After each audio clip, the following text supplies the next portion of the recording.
A gente começa a falar alguns temas aqui na comunidade e eles se tornam desafiadores, porque a gente vai encontrando caminhos dentro desse tema e às vezes a gente segmenta dentro do tema os assuntos. É o caso de família, né? Já Começamos a nossa conversa falando sobre casamento, falamos bastante sobre casamento, mediante várias situações que a gente vai detectando na comunidade, porque o pastorado tem essa coisa, a gente identifica o problema e tenta trazer para a comunidade uma conversa, um conceito bíblico que tente ajudar as pessoas a perceberem a vontade de Deus dentro daquele assunto. Então, falamos bastante sobre casamento aqui, depois entramos no papel do marido, no papel da esposa, falamos sobre filhos e conversando com os meus amigos do conselho que me ajudam na direção aqui da comunidade, que a gente não faz as coisas sozinhos aqui, porque na multidão de conselhos há sabedoria, a gente percebeu que dá para dar um tratamento ainda mais cirúrgico em alguns temas voltados à família. Então eu me coloco num grande desafio de pregar sobre um tema bem pontual em alguns aspectos, que vai atingir algumas pessoas, algumas famílias da comunidade, nem todas, mas te alerto que a vida, ela se repete em todos nós. Em todos nós, quando ouvimos alguma coisa relativa à vida, não é? A nossa vida aqui na Terra, é bom a gente prestar atenção, porque aquilo, querendo ou não, vai resvalar na gente, né? Vai tocar na vida da gente, vai, de alguma maneira, nos afetar. E hoje eu me propus a falar sobre adolescência. Mas não tem nada a ver com isso. Não, ou você não tem, mas vai ter. De alguma forma isso vai te afetar, você pode ter certeza. E por que eu resolvi falar sobre isso? Porque é um tema importantíssimo. Eu vou ler para você alguns dados de uma pesquisa feita pelo IBGE nas 6 maiores cidades brasileiras, junto com outros órgãos aí do governo, que disseram o seguinte: de 2006 a 2015, as taxas de suicídio de adolescentes aumentaram 24% no nosso país. 24% de aumento nas taxas de suicídio de adolescentes. E elas cresceram aqui no Brasil, mas caíram em outros países. A gente tem uma crise com relação a essa idade. Aliás, a gente tem crise em todas as idades, todas as faixas etárias no nosso país, a coisa está meio estranha, né? Mas observando esses dados e a realidade que a gente encontra nas conversas com a comunidade, nas notícias, não é? A gente percebe que a gente está num momento de crise para essa idade, que é a idade dos adolescentes. Essa pesquisa apontou que o suicídio é 3 vezes maior quando o sexo é masculino, nos garotos.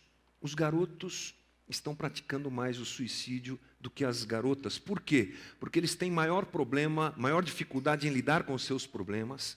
Eles têm mais acesso a álcool e drogas, que são estimulantes para esse tipo de problema, ok?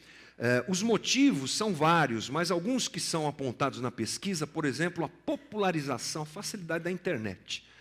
Por que a facilidade da internet influencia na decisão de um adolescente tirar sua própria vida? Eu vou ler aqui para você. Um dos novos riscos para o suicídio adolescente é o uso da internet. Facebook, WhatsApp e Instagram aumentam a exposição ao cyberbullying, assim como o compartilhamento de comportamentos disfuncionais, como divulgação de métodos de suicídio e minimização dos perigos, por exemplo, da anorexia. O que aconteceu é que a internet abriu portas de informação que a gente não tinha com tanta facilidade. Hoje, um adolescente chateado com a vida, deprimido, ele entra na internet e procura lá, como tirar a minha vida, métodos de suicídio, e ele encontra isso facilmente, não é? Esse é um problema, um dos problemas apontados aqui. Outros ligados a essa questão da internet é que os adolescentes sofrem, como esse termo que foi cunhado há pouco tempo, aí, cyberbullying, né? É aquela coisa do adolescente postar uma foto e todo mundo chamar ele de feio, de não sei o quê, babapá, e todo mundo pressionando nas redes sociais e na escola, a internet como um instrumento de bullying, e afeta muito a vida de todos eles, né? Também questões sociais, mudanças sociais, que são também um instrumento para fortalecer essa situação. Por exemplo, continuam os autores, melhor dizendo, entre os adolescentes do sexo masculino, as melhores condições econômicas podem facilitar o acesso a drogas e álcool, ambos reconhecidos como fatores de risco para o suicídio. Ou seja, a melhoria econômica do nosso país e as condições sociais melhores proporcionam acesso a coisas que proporcionam problemas, né? É isso que essa pesquisa diz. Ela diz também que falta de políticas públicas específicas e pouca prioridade no assunto é uma outra situação. Você não ouve falar de nenhum tipo de trabalho, ou pouco se ouve falar. Também a menor religiosidade da nossa sociedade. Nós estamos numa sociedade cada vez mais laica, cada vez mais secular. Não é? As pessoas estão criando cada vez mais aversão à religião de um modo geral. Não só o cristianismo, mas a religião de um modo geral, o que causa um distanciamento de valores morais, um distanciamento de apreço à própria vida, que a religião geralmente valoriza, né? Essa é a ideia. Então, essa também é uma situação complicada. E problemas familiares, de um modo geral, afetam demais, muito mesmo, a vida dos adolescentes. Por isso, não é algo que a gente possa deixar de pensar. Não é algo que a gente possa deixar de falar, de meditar, de buscar nas Escrituras e entender o plano de Deus dentro dessa situação toda chamada adolescência. É por isso que a gente precisa conversar sobre isso. Bom, falar de adolescência é difícil. Às vezes a gente vai procurar na Bíblia alguma coisa sobre adolescência e não é alguma coisa explícita. Você precisa dar uma cavucada no texto bíblico. Existem várias palavras no grego, olhando para o Novo Testamento, é claro, que se referem a jovem.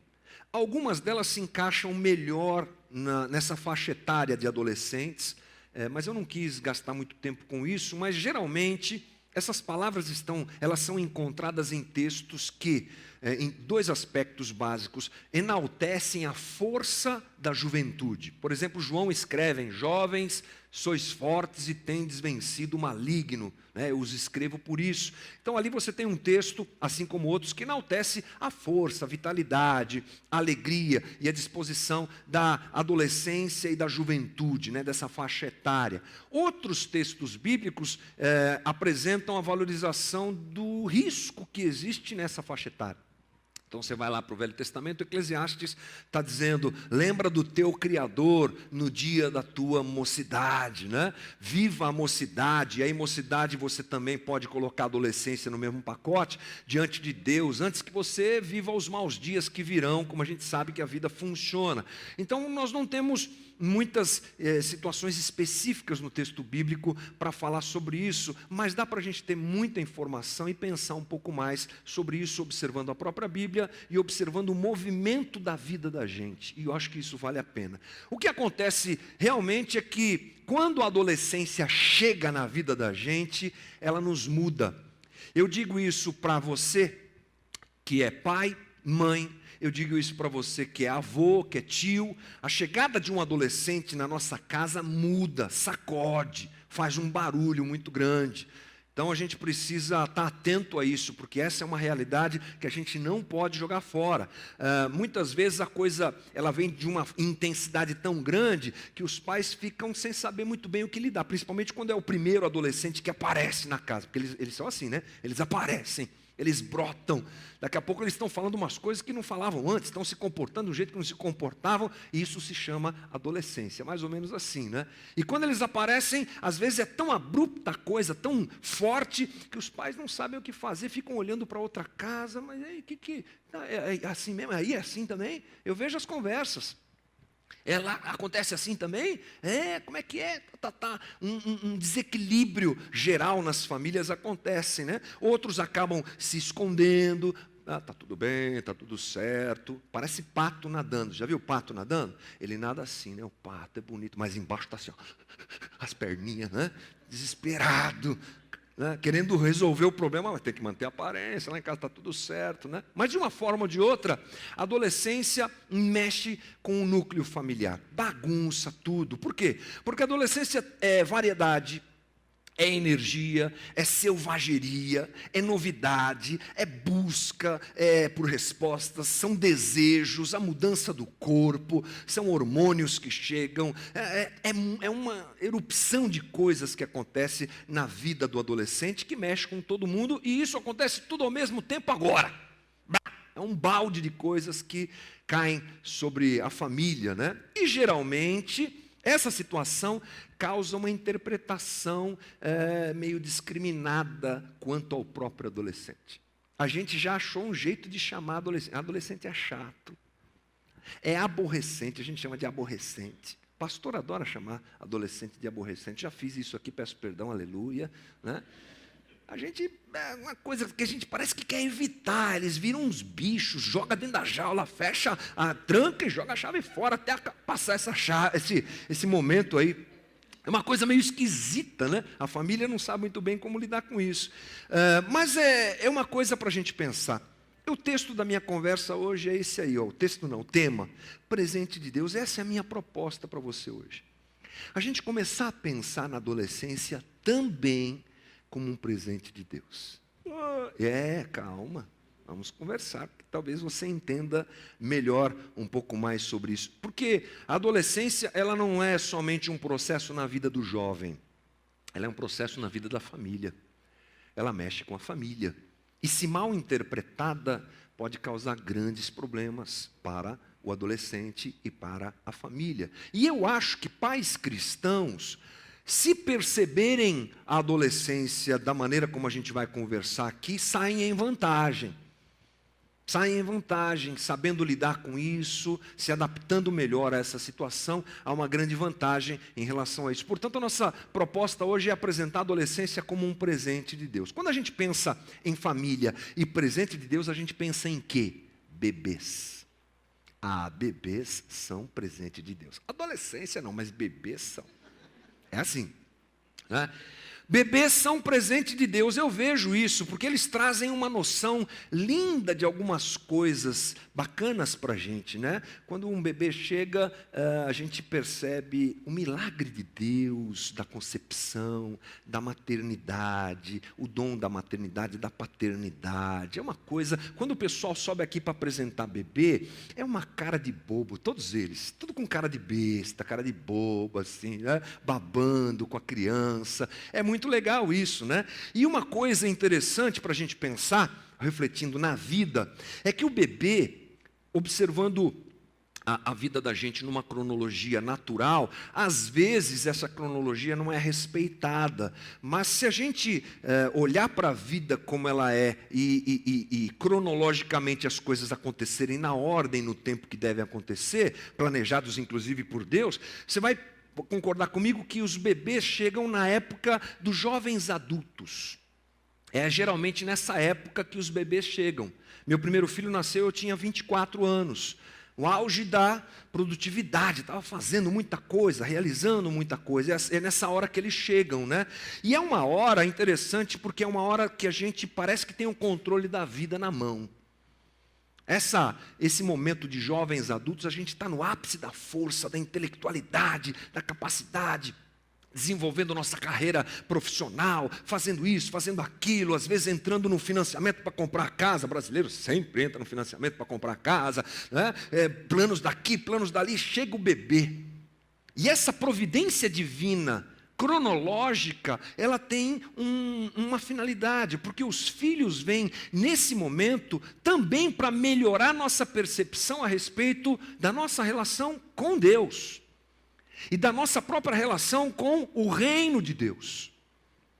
Tudo o que acontece na nossa vida, como cristãos que somos, deve ser percebido por nós dessa maneira, uma ação divina que quer dizer alguma coisa, que quer nos ensinar alguma coisa, que quer nos encaminhar para alguma coisa. E no caso dos bebês, quando chegam, essa é uma ideia fundamental, porque eles mexem com a gente em alguns aspectos que eu vou dizer para você já quais são. Mas olha só, Jesus, por exemplo, usa as crianças, você sabe muito bem, vou ler o texto, mas você conhece, para nos dizer, olha, vocês devem ser como eles. Lembra que está escrito em Mateus 18, versículo 1? Naquele momento os discípulos chegaram a Jesus e perguntaram, quem é o maior do reino dos céus? Chamando uma criança, e aqui o termo grego é criança mesmo, criança, colocou-a no meio deles e disse: eu lhes asseguro que, a não ser que vocês se convertam e se tornem como crianças, jamais entrarão no reino dos céus. Jesus aponta a necessidade da gente olhar para as crianças como um exemplo de quem quer entrar no reino dos céus. E aí a criança, quando chega na casa da gente, ela provoca isso. Por quê? Um bebê, um recém-nascido, quebranta o coração da gente. Renova a gente, mostra que a gente não tem controle nenhum da vida e que Deus é que controla tudo. Faz a gente repensar nossa relação com Deus. Inclusive, acontece um fenômeno muito forte, que é o fenômeno da paternidade como um instrumento para a gente perceber o amor de Deus pela gente. Quando a gente se torna pai, quando a gente se torna mãe, a gente começa a ter um pouquinho mais de discernimento sobre o amor de Deus pela gente. Porque eu não tenho dúvida que se eu perguntar aqui qual pai e mãe que dariam a vida pelo seu filho, de boa, de prima, todo mundo diria que sim. Essa percepção, que é fruto da nossa relação com a criança, com o nosso filho, ela é transportada para a nossa relação com Deus. É natural isso. E a gente começa a perceber como Deus ama a gente. Qual foi a atitude sacrificial de Cristo na cruz, fazendo isso por nós? É esse tipo de amor que a gente não consegue ensinar, mas que a paternidade, a maternidade nos trazem a consciência de uma forma mais profunda, né? Então nós nos deparamos com a vida e você há de convir comigo que a gente se torna mais criança, mais besta. Começa a falar, ai que coisinha linda, começa a fazer umas brincadeiras que você não faria na sua sanidade, né? Chega o marido de terno, gravata em casa, depois daquela reunião super importante, lidando com assuntos extremamente sérios, chega em casa, vira o palhação, deita lá no chão, a criança sobe, monta, faz cavalinho, a mãe também, é aquela festa, alguma coisa acontece com a gente se torna mais bobo e mais infantil também. A gente se torna mais infantil, o que é super positivo, é claro. Então é uma ação divina que deve ser percebida por nós nesse sentido. A gente se admira da inocência deles, que eles riem de qualquer coisa, né, que você faça, né? E assim Jesus diz que a gente deve ser também gente inocente no coração, gente pura no coração. Essa é a ideia de Jesus lá em Mateus 18, né? Nós nos tornarmos como criança na nossa adolescência, na nossa inocência. Sermos mais inocentes, mais puros, mais limpos de coração. E esse momento da vida, quando um bebê chega, ele gera esse tipo de coisa e os pais aqui hão de concordar comigo. Agora, o que acontece é que os adolescentes também devem ganhar essa perspectiva. A chegada dos adolescentes também deve ser vista como um instrumento de Deus na vida da família. Por quê? Porque geralmente os adolescentes chegam naquilo que a gente chama de meia-idade. O que é meia-idade? Meia-idade é meia-idade. Meia-idade. Meio do caminho. 30, 40, estourando 50 anos, os adolescentes estão presentes na nossa vida. Eu com 3 meninos, né, desde os 30 anos, um pouco menos, eu já tenho adolescentes participando. Não, 30 não, né? 30, o Vitor nasceu, né, fazer uma conta, jogar fora, porque 3 a gente já faz confusão, né, gente? Mas, enfim, dos meus 40 anos para frente, aqui eu tenho adolescentes presentes na minha vida.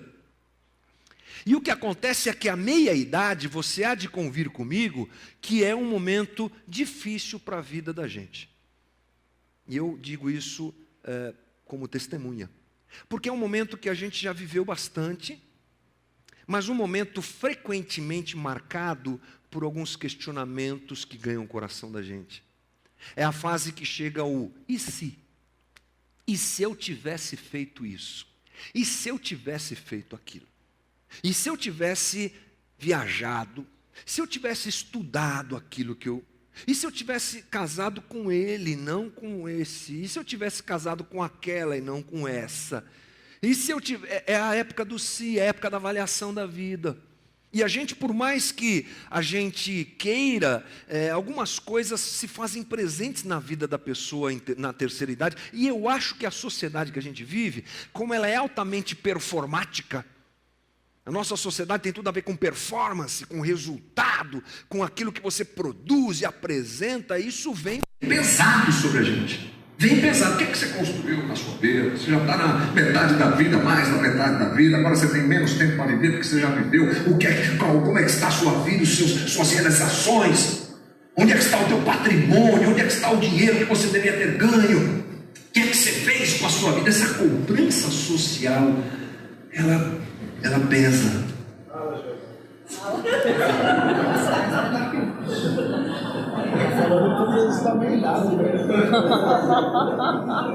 Gabinete.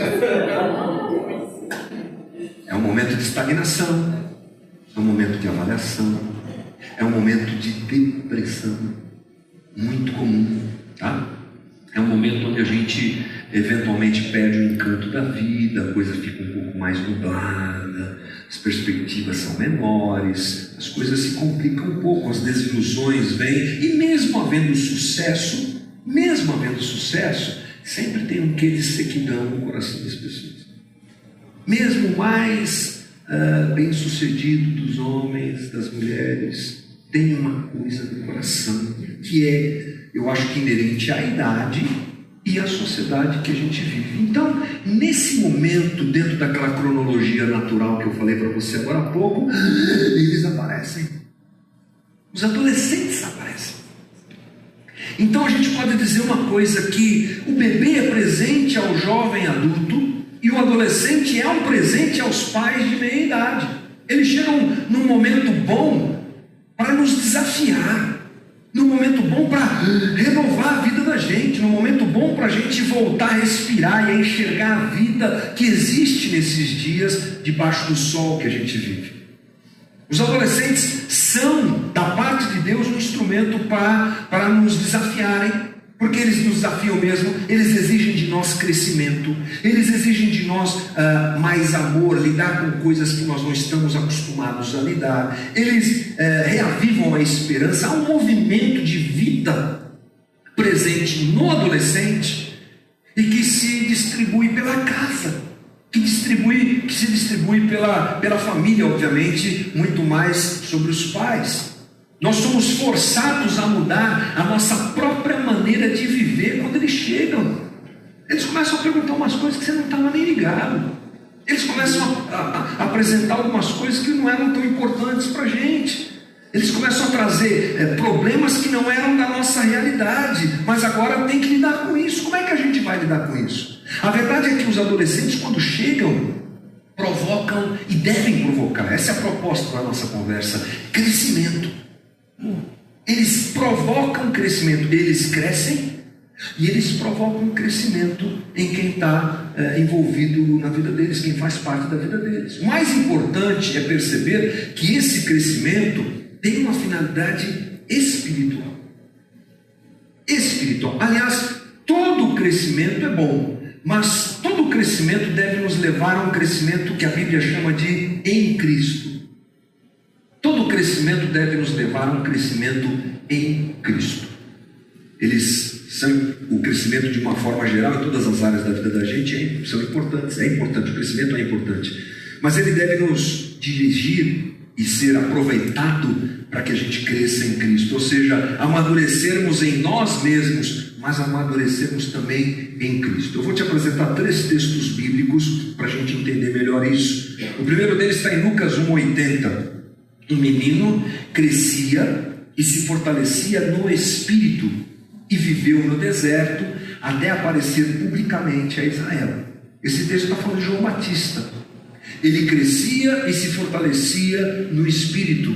Está apontando aqui para um crescimento natural e um fortalecimento espiritual da parte de João. Veja que coisa interessante. Ele crescia como gente, como ser humano, mas crescia também espiritualmente. Essa é a proposta de Jesus para nós, essa é a ideia.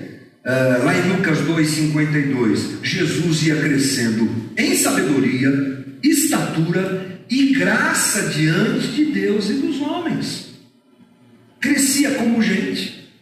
crescia intelectualmente e crescia na graça de Deus.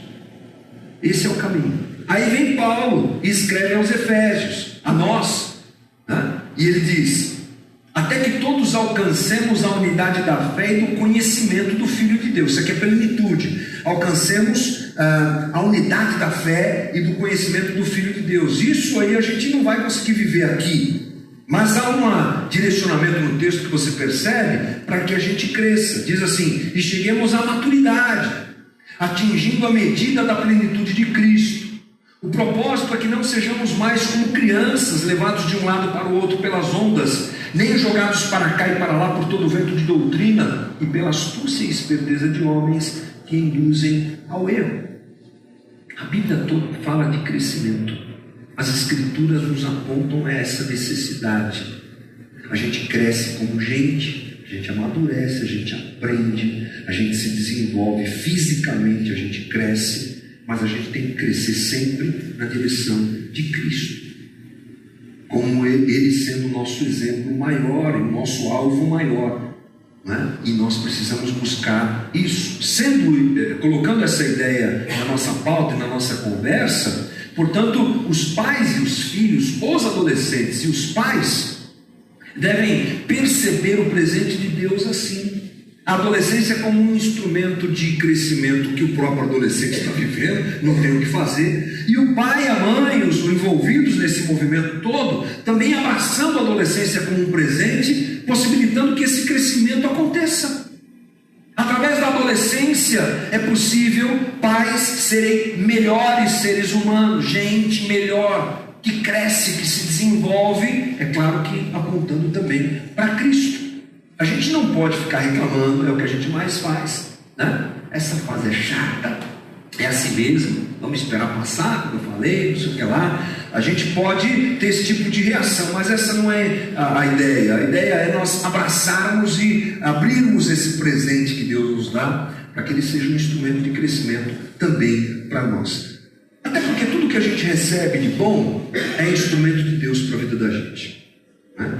Todo bem vem do Pai das luzes, diz Tiago. O que é bom vem de Deus para a gente. E eu não posso acreditar que uma fase dos nossos filhos seja desprezada, ou seja ruim, ou seja um momento que a gente não tem que se preocupar, ou seja um momento que a gente tem que desprezar. É o que geralmente a gente faz com a adolescência.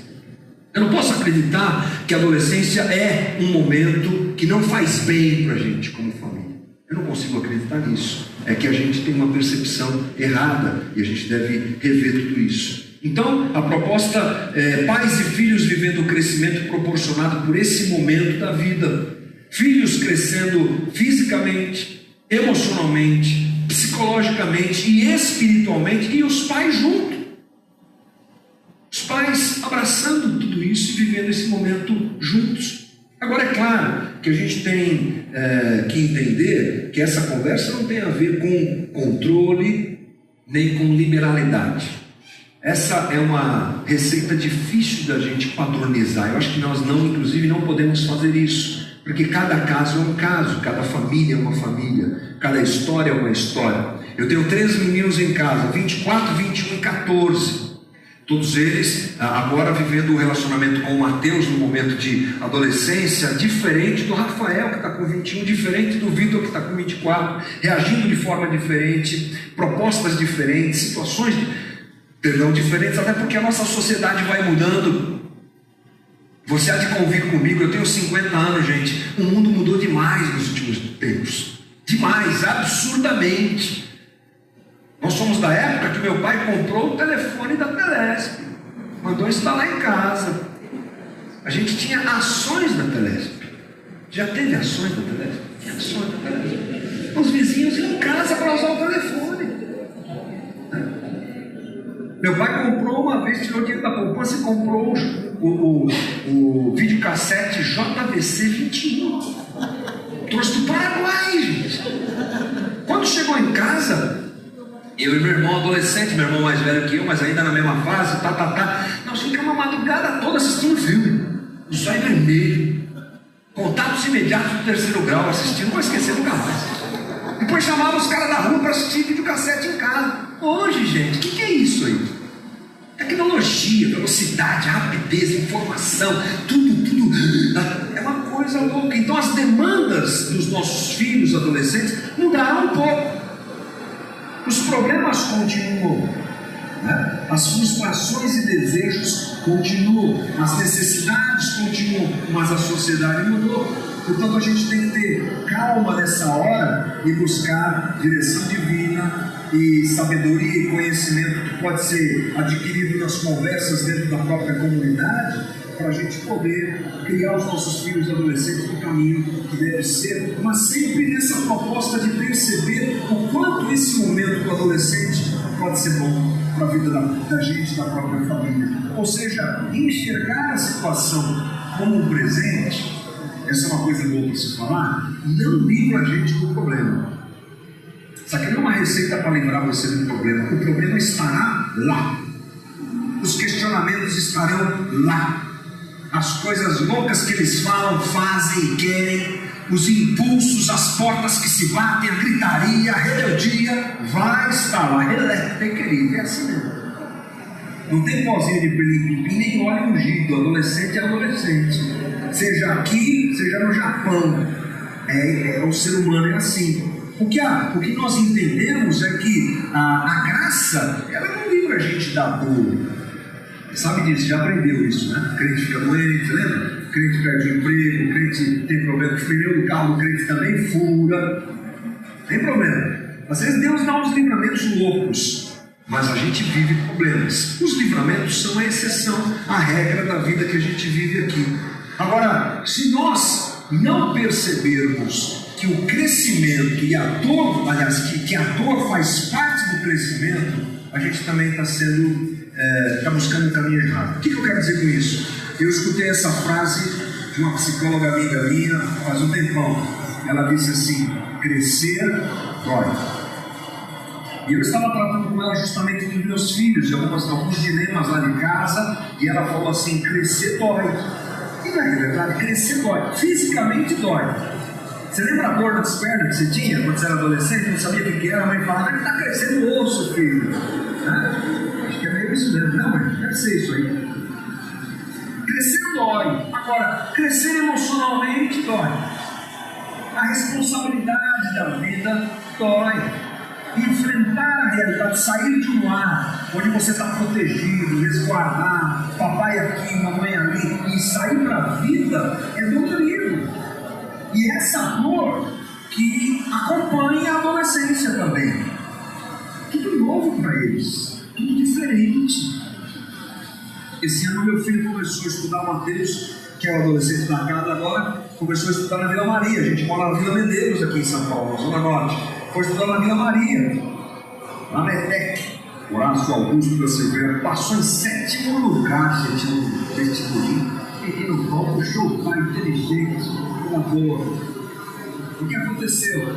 Ele teve que aprender a pegar ônibus, teve que aprender a se virar. E o vale, como é que chama aquele cartão lá do ônibus? Como é que é? Bilhete único, irmão. Aleluia. Ganhou o bilhete único, tá todo feliz. Virou. Aí eu falei pra ele: agora você virou gente, né? Virou gente, tá pegando ônibus, vai pra cá e pra lá. Mas é uma experiência dolorosa, desafiadora, porque sai do ninho e vai pra vida.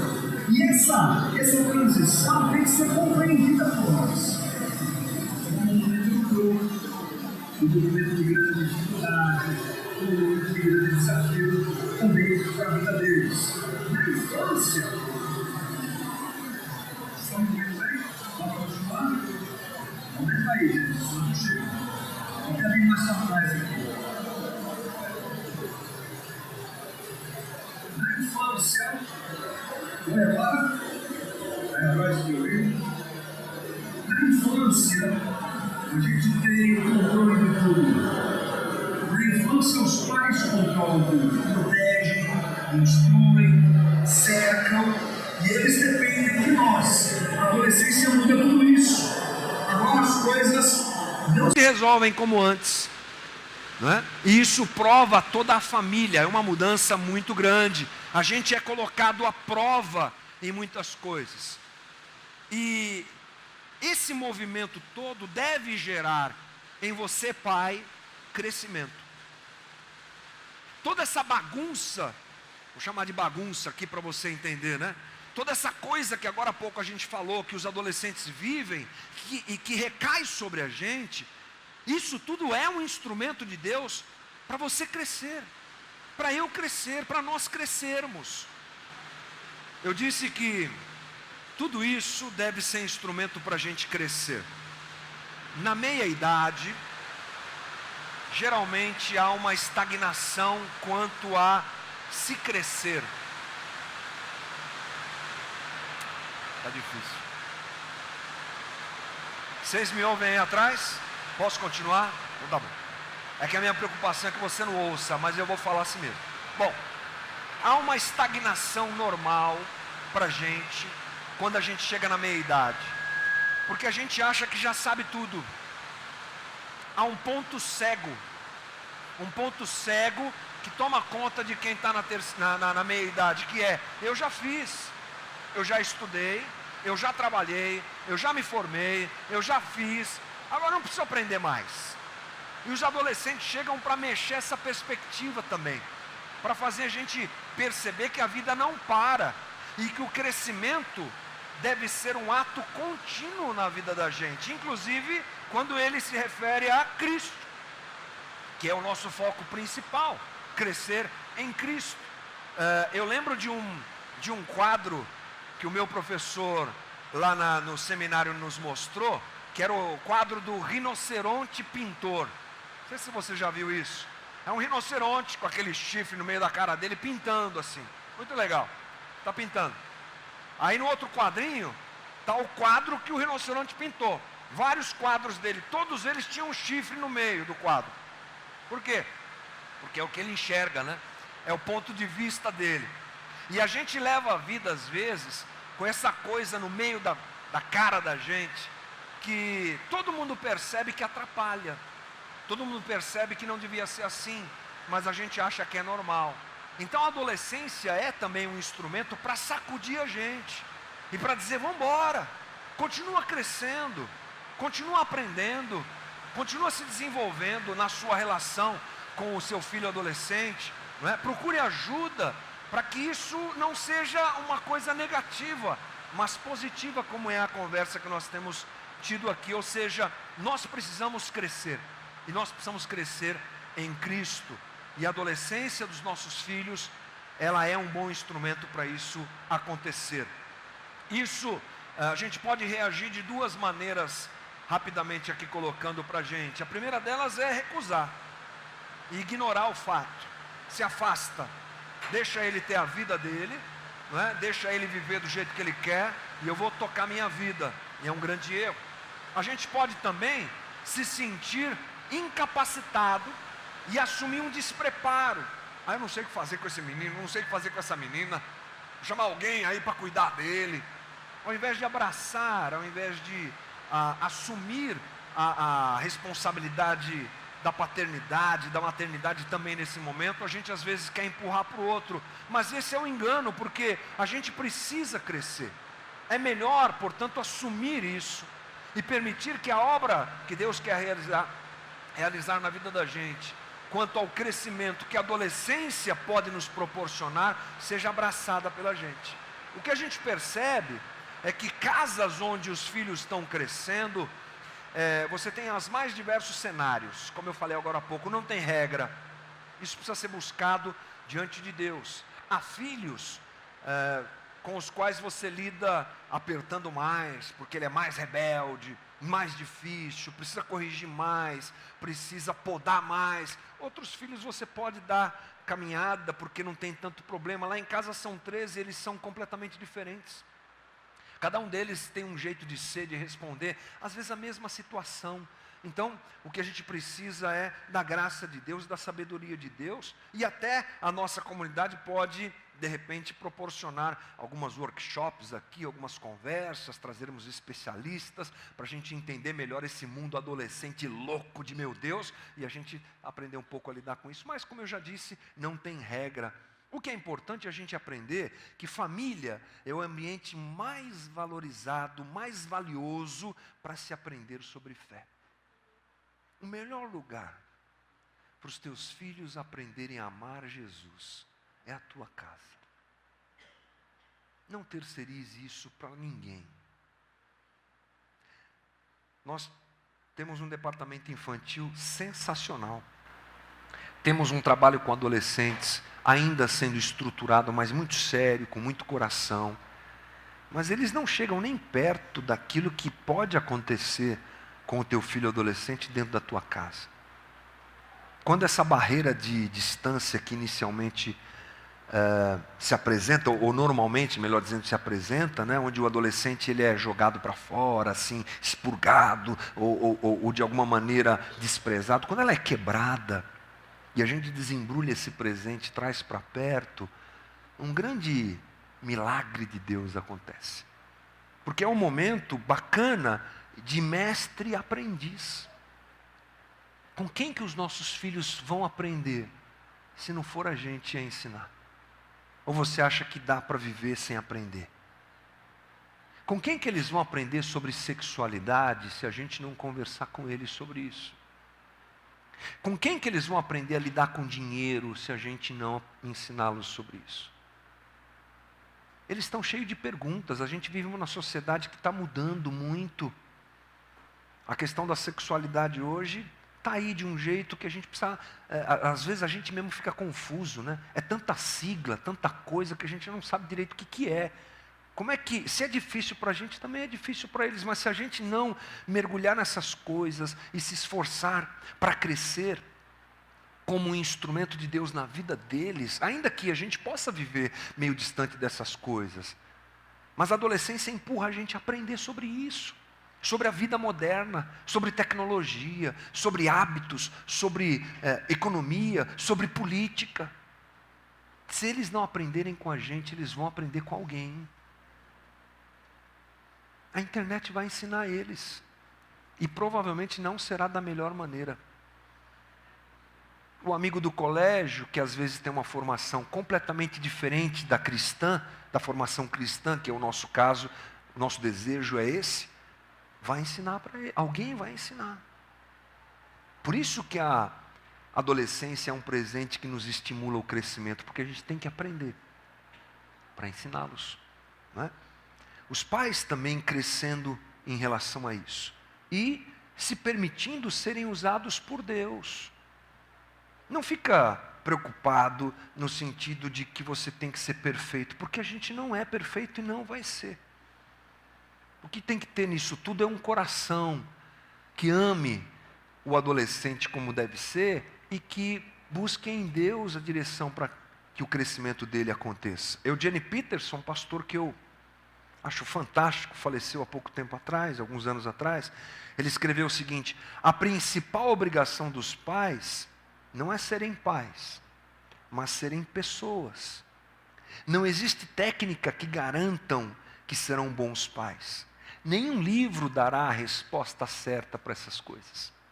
O que tem que ter é um coração voltado a Deus, que abrace o presente que é a adolescência dentro da família. Devemos ser gente que Deus deixa, que Deus usa para que Ele se apresente aos nossos filhos. Nós devemos ser instrumentos para revelar Deus aos nossos filhos, para revelarmos Jesus aos nossos filhos. Eu já disse algumas vezes aqui, os nossos filhos ouvem mais do que nós falamos. Eles veem mais do que nós mostramos. Eles discernem, eles olham, eles observam, eles nos acompanham, eles nos imitam. É impressionante.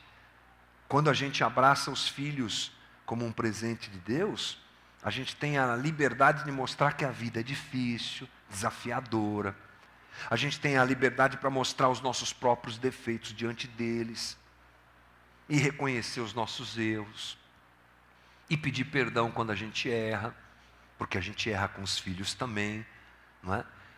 Essas coisas da humanidade tratada pelo divino, da humanidade tratada pelo movimento do evangelho que vai gerando transformação na vida da gente, é um caminho maravilhoso para a gente criar os nossos filhos e não fazer da adolescência um momento de estresse, de dificuldade tão grande como às vezes é, mas a gente permitir que Deus use a vida deles sendo instrumento na nossa e use a nossa vida sendo instrumento na vida deles. Desafiador tudo isso, né?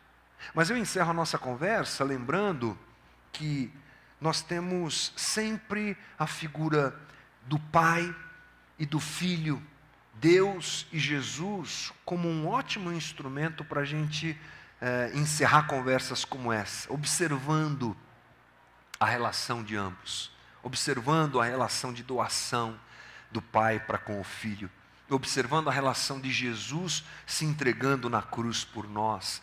Esse tipo de observação é necessária e fundamental para fechar a nossa conversa, porque a gente tem um modelo perfeito para imitar. Um modelo do Cristo. Um modelo perfeito, que anda com pecadores, que respeita limites, que ama os leprosos, que eram desprezados por todos, que abraça aqueles que eram rejeitados pela sociedade como Zaqueu, que anda com mulheres e convive com elas num momento histórico, social e religioso que ninguém fazia.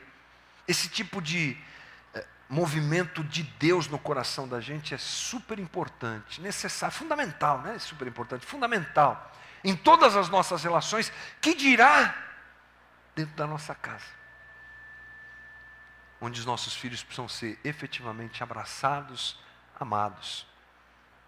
E esse é um movimento que Deus quer realizar em nós e que Ele nos ajude em nome de Jesus. Amém? Que Deus nos ajude, que Deus nos dê graça.